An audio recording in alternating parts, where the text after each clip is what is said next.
Проверив за случајот на Челси Манчестер Сити, која не кеше голманов да искочи од игра.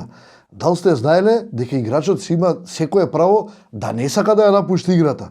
Значи, пази, тренерот сака да прави замена, играчот ако не сака да искочи, може слободно да си го обавести судијата, јас одбивам да излезам од игра и си продолжува да игра.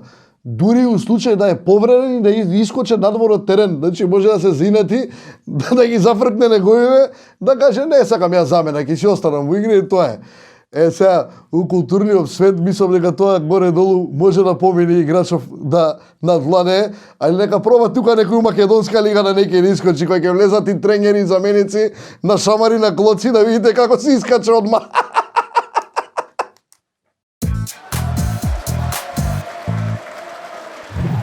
Дечки, здраво! Петок е и нормално време е за дружба со мене.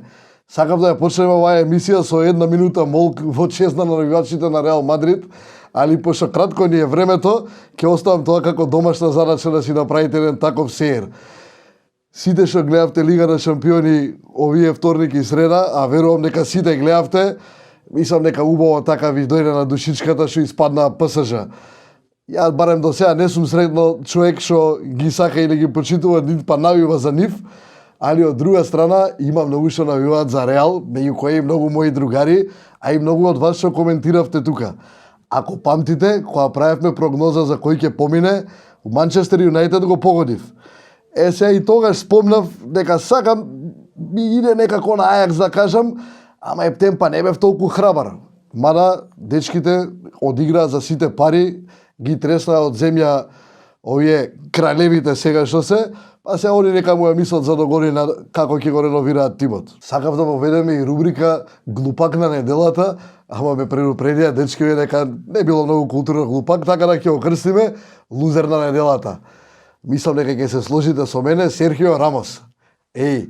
Дечкото се правеше мангуп со Ајакс у гости, намерно жут картон, да му се поништа, демек суспензијава на одлежи, као демек сигурно име работава. А убаво знаеме дека и првата утакмица поише на среќа помирија него на знаење, или да речам на несреќа на Ајакс, и ете сега што го дочека. Сакам ако може, ако е возможно и сликата негова тука да се покаже негде на екран, за да видите како изгледа лузерот на неделата. Ако мислите поинаку од нас и ако мислите дека има друг лузер на неделата, слободно предложете ни го во коментар. Од сега ќе биде убаво секој петок да си прогласуваме по еден лузер на неделата или по еден винер да речеме, и нормално за тоа ги чекаме и вашите предлози во порака или во коментар и објаснете зашто е тоа така. Да фатиме сеир или да пофалиме некого. Освен тоа што Манчестер и Ајакс се херои оваа недела што помина, во центарот на вниманието повторно беше и ВАР технологијата. За некого искочи за добро, за некого за лошо. Али едно е сигурно дека ќе ни требаше малце време да се научиме на тоа кога се применува, како се применува, али полека ќе влеземе во штос.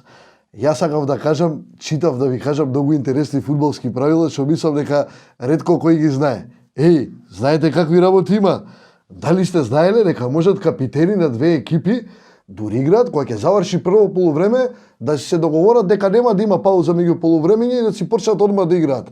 Не сте знаеле? Па можат. Фудбалот на страна, не е лошо да спомнеме уште едно нешто што е битно во светот на спортот, а тоа е дека викендов почнува шампионатот во MotoGP. Кој гледа, кој не гледа, да почне да гледа, пошто сезонава ќе биде по се изгледа баја ги интересна. Прво и основно имаме три тима што се тука конкурентски со моторите. Значи тоа се Honda, Yamaha и Ducati, а и Suzuki веќе трета, четврта година убаво инвестираат, убаво го градат моторот. Мислам дека оваа година може и да се вклучат у посериозна трка за бодови. Друга ствар што е интересна е што моторциклистите што имаат освоено 8 од последните 9 шампионати годинава се надпреваруваат у ист тим, значи тимски колеги, а бога ми ќе бидат и главни ривали за титулата. Тоа знаете дека се Маркес и Лоренцо. Сега како ќе се одвива све тоа кај нив у тим, како ќе може да ги обслужат двајцата со нивните апетити, ќе биде многу интересно да се види. Може ќе има и по некој фајт унутра таму у боксот, али ај сега да не преюдицираме. И двајцата влегуваат во сезоната со залечени од по една повреда. Едниот зглоп оперираше се у декември, другиот оперираше рамо, ама мислам дека нема моабет дека оние двајца ќе бидат главни конкуренти за титулата. И поради тоа што имаат јак мотор, и поради тоа што сега се скрос изедначени и се во иста екипа. Тие што сакаат да се кладат, може уште сега да дојдат на сајтот на Моцарт и да си најдат, има уште сега да си уплатите кој ќе биде шампион. Па ако разбирате MotoGP, бојрум и скочете мајстори, уплатете си. Дечки, да не должиме, петок ако не направиме тикет, не сме живи. Знаете и сами. Имаме интересни утакмици викендов. Мене лично најинтересна ми е у Англија Арсенал Манчестер Юнајтед. Значи тука ќе се крши сезоната и за Манчестер и за Арсенал. Манчестер не верувам дека може да догураат многу далеку во Лига на шампиони и секако дека главната концентрација им е да дојдат до четврто место кој што ќе ги одведе во Лига на шампиони наредната година. А нормално тука е старото ривалство со Арсенал.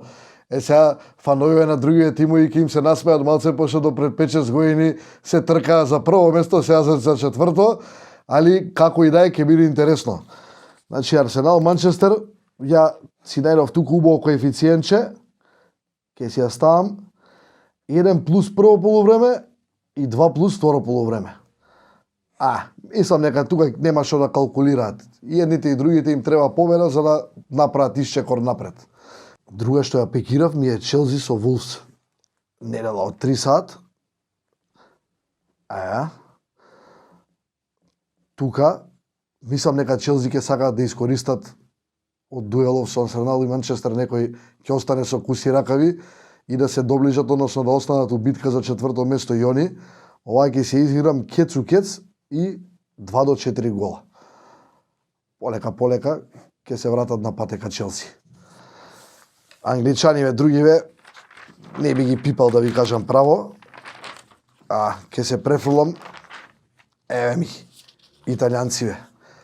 Тука имаме една малце брлив коефициент, али јас сум многу уверен за оваа. Фиорентина, Лацио. Кој е храбар, кој има 2 плюс прво и 2 плюс второ полувреме. Така. И овој пут ќе изиграм на миланските клубови и на двата.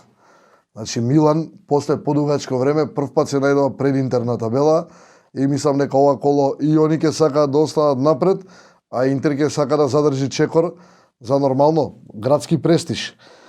Имаат лесни противници по мене, Интер евеа 10-13, Кец и 2 плюс со Спал, а Милан, Киево Милан. Киево се отпишани. Ако не ги тепаат, дека се утепаат. 2 и 2 плюс. Ова е, мислам дека има преку 100 квота. Ако имате и вие некој предлог за викендов, не бидете скржави и пишете во коментар за нормално да искомбинираме нешто и комбиниран тикет од вас. Еве ги, таман се и имам добро чувство за тикетов. Мислам дека тука има сигурно преку 100 квота. Стајте убаво на цел екран да се видат луѓе да си ги препишат утакмиците кој сака да препише. Имам некако добро чувство, мислам дека тука една шолја што ми седеше на масата ми е малер и кога што гледате, ја знаете дека малце сум суеверен, ја трнав сега шолјата, па ќе видиме дали ќе искочи така. Уште се тука ме гледате? Не зафркавајте, ајде трку кладилница, утакмици ливчињава, нема сами да се изиграат. Се гледаме другиот петок, со лесно викендов. Чао!